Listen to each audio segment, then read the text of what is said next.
മുൻ തമിഴ്നാട് മുഖ്യമന്ത്രി കാമരാജിന്റെ ജന്മദിനത്തോടനുബന്ധിച്ച് വണ്ടിപ്പെരിയാർ കാമരാജ് നാടാർ ഫൗണ്ടേഷന്റെ നേതൃത്വത്തിൽ വണ്ടിപ്പെരിയാർ ഗവൺമെന്റ് യു.പി. സ്കൂളിൽ കാമരാജ ജന്മദിനാഘോഷ പരിപാടികൾ സംഘടിപ്പിച്ചു. ഇടുക്കി ലൈവ് വാർത്തകൾ നിങ്ങൾക്കായി അവതരിപ്പിക്കുന്നത് dream define interiors, opposite Jacobite church, near new bus stand, Kattappana. Merchant association building, Rajakumari. CR arcade, opposite government hospital, Kumily road, Cumbum. Opposite collector office, Theni. പാവങ്ങളുടെ പെരുംതലൈവർ എന്ന തമിഴ്നാട് ജനത വിശേഷിപ്പിച്ചിരുന്ന മുൻ തമിഴ്നാട് മുഖ്യമന്ത്രി കാമരാജ് താൻ മുഖ്യമന്ത്രിയായിരുന്ന കാലത്തായിരുന്നു കുട്ടികൾക്ക് സ്കൂളുകളിൽ ഉച്ചഭക്ഷണം വിതരണം ചെയ്യുന്ന പദ്ധതിക്ക് രൂപം നൽകിയത്. സ്കൂളുകളിൽ പഠനത്തിനായി എത്തുന്ന കുട്ടികൾ ഉച്ചഭക്ഷണമില്ലാതെ മറ്റ് ജോലികൾക്കൊക്കെ പോകുന്ന സ്ഥിതി മനസ്സിലാക്കിയതോടെയായിരുന്നു ഇദ്ദേഹം സ്കൂളുകളിൽ കുട്ടികൾക്കായി ഉച്ചഭക്ഷണം വിതരണം ചെയ്യുന്ന പദ്ധതി ഇന്ത്യയിൽ ആദ്യമായി തമിഴ്നാട്ടിൽ നടപ്പിലാക്കിയിരുന്നത്. ഇത്തരം പ്രവൃത്തികളിലൂടെ തമിഴ്നാട് ജനതയുടെ പ്രിയങ്കരനായിരുന്ന മുൻ തമിഴ്നാട് മുഖ്യമന്ത്രി കാമരാജിന്റെ ജന്മദിനത്തിൽ കഴിഞ്ഞ 30 വർഷക്കാലമായി വണ്ടിപ്പെരിയാറിൽ പ്രവർത്തിച്ചു വരുന്ന കാമരാജ് നാടാർ ഫൗണ്ടേഷൻ അംഗങ്ങൾ വണ്ടിപ്പെരിയാർ ഗവൺമെന്റ് യു.പി. സ്കൂളിൽ ഇദ്ദേഹത്തിന്റെ ജന്മദിനാഘോഷ പരിപാടികൾ സംഘടിപ്പിച്ചത്. സ്കൂൾ ഓഡിറ്റോറിയത്തിൽ വെച്ച് നടന്ന പരിപാടിയിൽ PTA പ്രസിഡന്റ് മുത്തുകുമാർ അധ്യക്ഷനായിരുന്നു. School head master ST Raj സ്വാഗതം ആശംസിച്ച കാമരാജ് ജന്മദിനാഘോഷ പരിപാടികളുടെ ഉദ്ഘാടനം Kamaraj Nadar foundation chairman S. Anpuraj നിർവഹിച്ചു.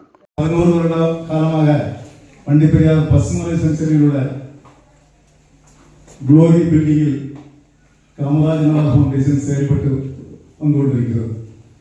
இந்த ஃபவுண்டேஷன் தொடங்குவதற்குள்ள காரணம் என்னவென்றால், ஒரு யாத்திரையின் போது தம்பி ஜான்சனும் அண்ணன் ஆண்டனி அவர்களும் என்னுடன் வந்திருந்தார்கள்.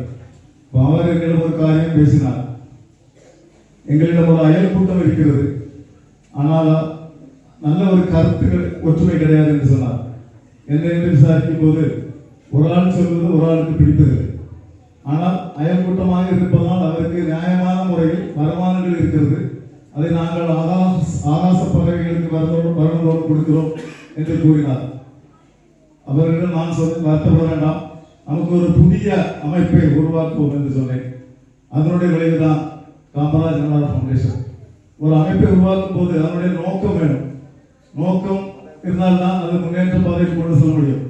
நாங்கள் யோசித்து பார்க்கும்போது வண்டிப்பெரியார் டவுனில் உள்ள ஒரு 40 பேரை தேர்ந்தெடுத்து ஒரு சிட்டி ஒன்று ஆரம்பித்தோம். ஃபண்டு வேணுங்களா, சிட்டி ஒன்று ஆரம்பித்து எங்களுக்கு மொத்தத்தில் 40 பேரும் சேர்ந்த சிட்டியில் 7,20,000 ரூபாய் கிடைத்தது. ஒரு ஆளுக்கு 18,000 ரூபாய் வைத்துள்ள வீதம். அதை நாங்கள் வீதமாக எடுக்கவில்லை. அதை வைத்து ஒரு முன்னேற்றத்திற்கு நமக்கும் நம்முடைய சமுதாயத்திற்கும் நாட்டிற்கும் ஏதாவது செய்ய வேண்டும் என்ற நோக்கத்தோடு இருக்கும்போதுதான் எங்களுக்கு ஒரு ஐடியா கிடைத்தது. வியாபாரிகளிலும் மிகவும் பின்பற்றப்பட்டவர்கள் இருக்கிறார்கள், அவர்களுக்கு ஏதாவது உதவி செய்ய வேண்டும் என்று பேங்கினுடைய இன்ட்ரெஸ்ட் அளவில் ஒரு கொடுத்துக்கொண்டு ஒரு சர்வீஸ் சார்ஜ் மாத்திரம், இன்ட்ரெஸ்ட் வாங்காமல் ஒரு சிறிய சர்வீஸ் சார்ஜ் மாத்திரம் ஏற்படுத்தி நாங்கள் செயல்பட்டு வரும்போது எங்களுக்கு நல்ல வருமானம் கிடைத்தது. அதெல்லாம் நாங்கள் என்ன செய்யணும் தெரியுமா, 18,000 ரூபாய் வாங்கிய வேண்டாம், 20,000 ரூபாய் திருப்பி கொடுத்தோம். மீதி இருந்த ரூபாயில் வந்து அதே மாதிரி தொடர்ந்து செயல்பட்டு வந்தோம்.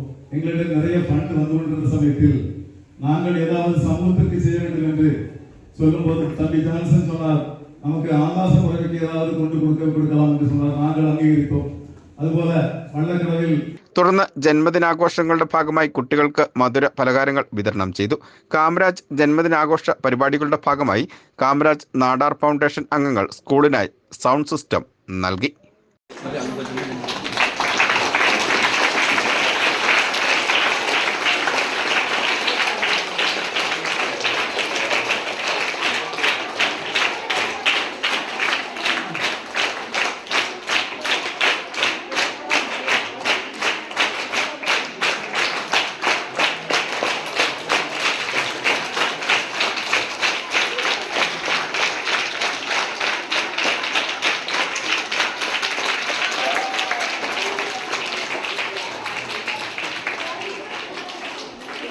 വണ്ടിപ്പെരിയാർ ഗ്രാമപഞ്ചായത്ത് വൈസ് പ്രസിഡന്റ് ശ്രീരാമൻ മുഖ്യപ്രഭാഷണം നടത്തി.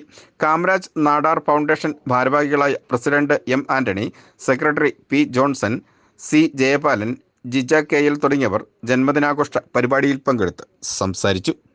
Idukki live news, Vandiperiyar. Idukki live വാർത്തകൾ നിങ്ങൾക്കായി അവതരിപ്പിച്ചത് അതെ, വീടിന്റെ പ്ലാൻ മുഴുവൻ നിങ്ങളുടെ ഇഷ്ടത്തിന് വിട്ടു തന്നു. ഇന്റീരിയർ അത് ഞാൻ ആരെയും കൈകടത്താൻ സമ്മതിക്കത്തില്ല കേട്ടോ. ഇന്റീരിയറാ ഒരു വീടിന്റെ ജീവൻ എന്ന് പറയുന്നത്. അതുമല്ലോ നിനക്കറിയൂ. എന്റെ പപ്പ മമ്മി ഇന്റീരിയർ ഡിസൈൻസിനെ കുറിച്ച് വലിയ ഗവേഷണമൊക്കെ നടത്തി ഏറ്റവും നല്ല ഗ്രൂപ്പിനെ തന്നെയാ തെരഞ്ഞെടുത്തിരിക്കുന്നത്. ഗവേഷണോ? അതെന്തിനാ മമ്മി? നിങ്ങളെ ഡ്രീം ഡിഫൈൻ എന്ന് കേട്ടിട്ടുണ്ടോ? ഡ്രീം ഡിഫൈൻ എന്ന് കേട്ടിട്ടുണ്ടോന്നോ? അത് തന്നെ അല്ലായിരുന്നു എന്റെ മനസ്സിലും. വീടുകൾ, ഷോപ്പുകൾ, ആരാധനാലയങ്ങൾ, ഫാക്ടറികൾ, ഡിസ്പ്ലേ സെന്ററുകൾ, ഓഫീസ് റൂമുകൾ എന്നിവയുടെ ഇന്റീരിയർ വർക്കുകൾ ഫാക്ടറി ഫിനിഷിംഗിൽ ചെയ്തു നൽകുന്നു.